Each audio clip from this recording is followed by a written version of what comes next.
If you have experienced trauma, whether in your childhood or in a workplace or in a marriage, in a relationship, and it happened frequently, and it happened over a long period of time, you most likely suffer from complex PTSD. Now, when I talk about abuse, I am talking about emotional abuse, physical abuse, sexual abuse, verbal abuse, and neglect. So it's not just limited to growing up in a home where you were abused frequently by your caregivers or your parents, but it can also happen to someone who was in a marriage or a relationship that was extremely abusive. Or you worked in a workplace where you were constantly being harassed by your employer, or they made condescending comments about your work or the way you looked or the way you dressed, or ridiculed you or bullied you in front of your coworkers, and you stayed and worked looking for that retirement or the benefits that come with this job, and or that you were the sole provider for your family. And sometimes it's hard to find another job if you've been in a job for a long period of time. However, if you were in a job and these things happen to you, you most likely suffer from complex PTSD. And if any of you have experienced any of these situations and believe that you suffer from complex PTSD, this is going to be the video for you to watch. And especially as it relates to narcissistic personality disorder. My name is Fauzia Shah, and I'm a licensed clinical social worker. Welcome to my YouTube channel. Let's get started.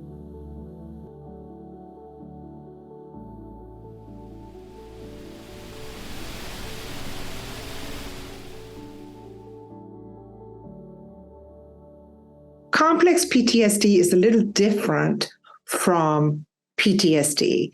PTSD would be when you have encountered being in a combat situation, or you saw someone getting killed in a car accident, or you were in a car accident with your child, and it could have been a serious car accident. However, you survived, and thank God. And that, but you have flashbacks, you have nightmares, and a lot of anxiety, sleep disturbance, sometimes poor appetite, don't want to socialize. But this is not the same as complex PTSD. So with a complex PTSD, it's a persistent message to the child or to the person that you're in a relationship with, meaning they are giving you this message persistently, or in a workplace, that you're not good enough, that you're not worthy enough, that it's always your fault that there's a problem in the family or in the relationship or at the workplace, or that, you're just a bad person, or you don't deserve the recognition by the parents or by the person you're in a relationship with or by your employer.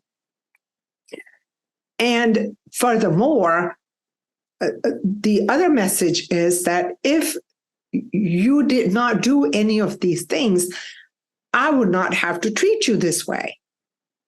Blaming.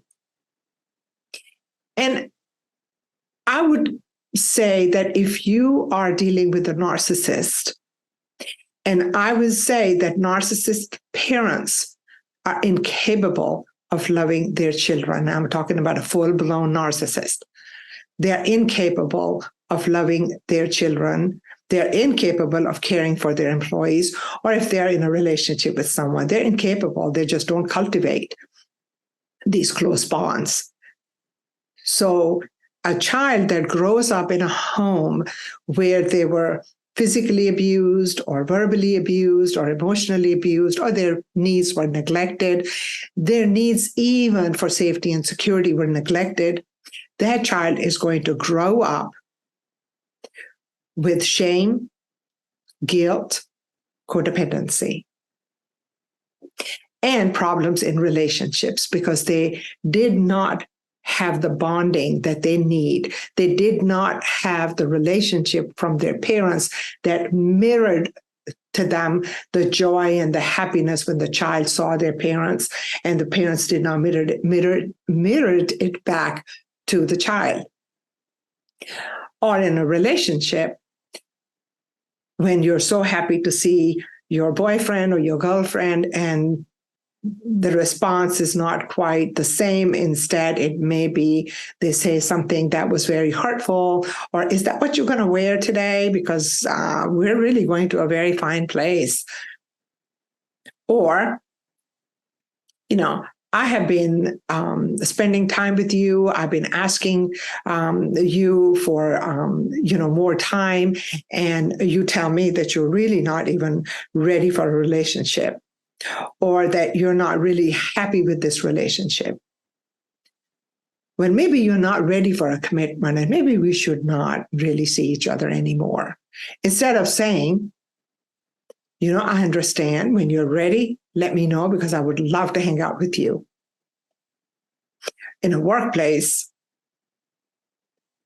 you hear your employer making comments like, well, we would really like to see some people really quit, but I don't know why they keep staying. And you can hear the comments that are being made, or that the employer says, have you been exercising? Looks like you put on some weight.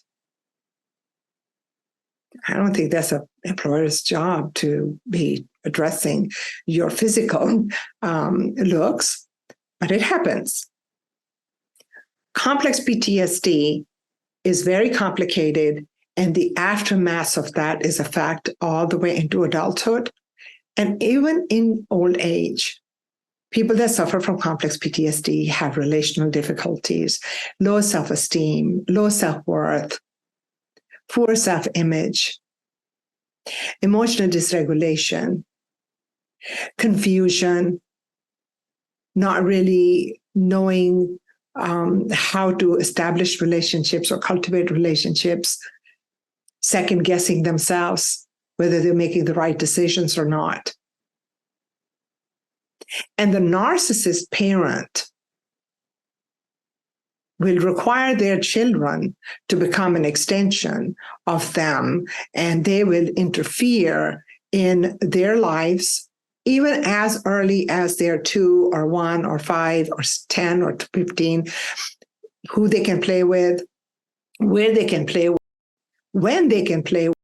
And so they don't get the opportunity to develop these social contacts or learn social skills, because the parents are very insecure in their own selves, and therefore they're not interested in what the child needs. Now, I've talked about narcissistic personality a lot. The full-blown narcissist is going to be grandiose. They're going to lack empathy, have a sense of entitlement. And especially with the children, they have this entitlement that you are supposed to do this for me. Sometimes a narcissist parent will put their 5-year-old in charge of taking care of the other siblings and taking care of them as well. So when they come home from work, bring me some hot water so I can soak my feet in it. Bring me a glass of water. Make me a drink. Bring me a glass of wine. Warm up the dinner for me. And this is a 5-year-old. And on top of that, rather than showing any appreciation, they may be hypercritical about the child, the way they look, or the way they brought the hot water for their feet. And in relationships, a lot of exploitation, emotional exploitation. Like, I'm doing all these things for you. And it also happens with the parent and the children. Like, I'm working long hours to support you, and this is the appreciation I get from you. And this message not only stops just in childhood, but it continues on even in adulthood. And these children who then are adults get into relationships don't know how to manage these relationships.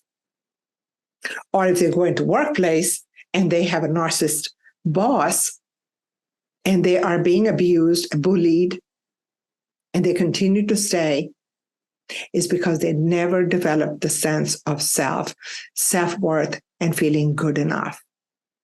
And therefore, the abuse cycle continues. They actually put you, or you put yourself in these situations where the abuse continues.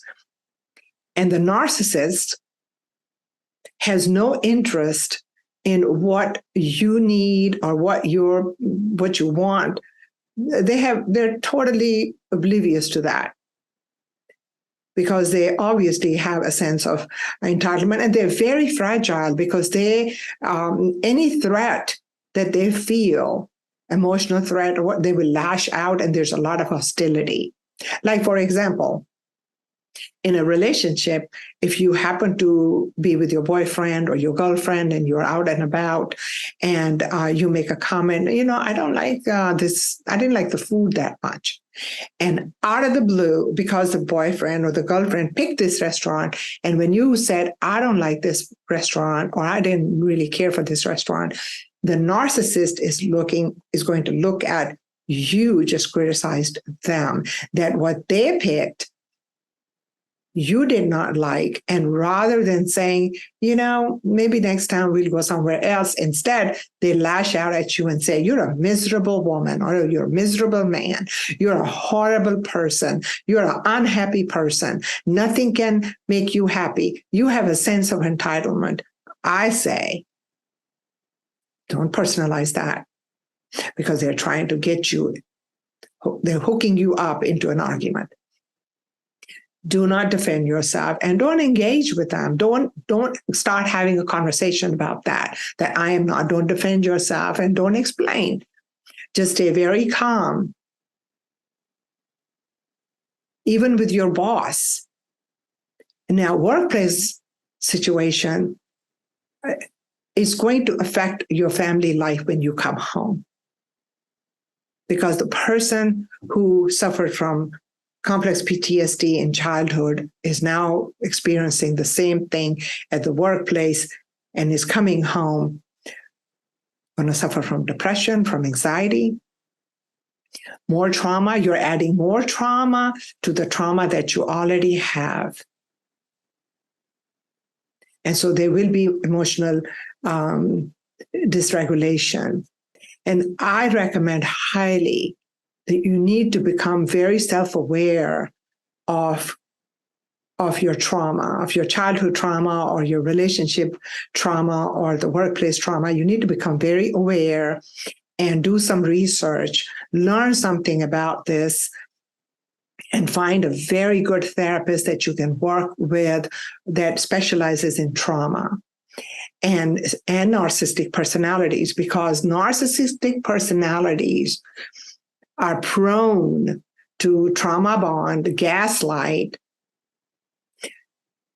manipulate, and control. And I've done this video already before, and I'm doing it again because I want to bring this thing from another angle, because the person who suffers from trauma also starts to have codependency issues, which can also lead to alcohol addiction, gambling, pornography, any kind of addiction, because the codependent is needing to either suppress those emotions that are coming up, or they're wanting to flight and freeze so they don't feel it anymore. And so it's important to kind of get some awareness within yourself as to what is really going on. So self-awareness is very important. Drawing some boundaries with the relationship that you're in. Most likely, if you're in a relationship with a narcissist and you had parents that were narcissists and you have a boss that's a narcissist, you probably need to have an exit strategy. You need to have a plan on how you're going to actually leave the relationship, leave the employment, and actually find a place that would appreciate you. Or at least you would not be traumatized, you will not be abused or bullied at a job where the job has a more family oriented and gives their employees the respect and the recognition. And there are employers out there. There really are. They are far in between, but you can find one. And also getting out of a relationship that's so toxic, because the narcissist is not at all interested in what impact their behavior is having on you. And as far as your parents are concerned, if they have done some healing and they have worked through they've gotten some insight into how they have done or how they've treated their children and the suffering that they have caused on their children, that they actually have recognized that and really changed to become more empathetic and more caring and more respectful and respecting their children's boundaries, then by all means have a relationship with them. But you have to make sure that the change is genuine and that this change is going to stay. It's not like something that just will happen for 3 months and they will revert back, because then that is not an authentic change. So make sure that you see how your parents are behaving towards you, and if they have apologized, and if they have recognized the suffering that they caused you at a very early age when you were just not prepared to deal with that. And if they have remorse and they feel guilt and shame and they are willing to address that, then by all means, have a relationship with them. But I would be very cautious, but I would definitely have a therapist that you can sound off with and talk about these situations that you went through. I hope you found this video to be helpful. And if you did, please hit the like button, subscribe to my channel, and leave a comment or two for me. I would like to hear from you and let me know what your experiences were growing up in a home that was chaotic, there was trauma, or a workplace, or a relationship. Leave me a comment and I would love to hear that. I'm wishing you the best. Thank you.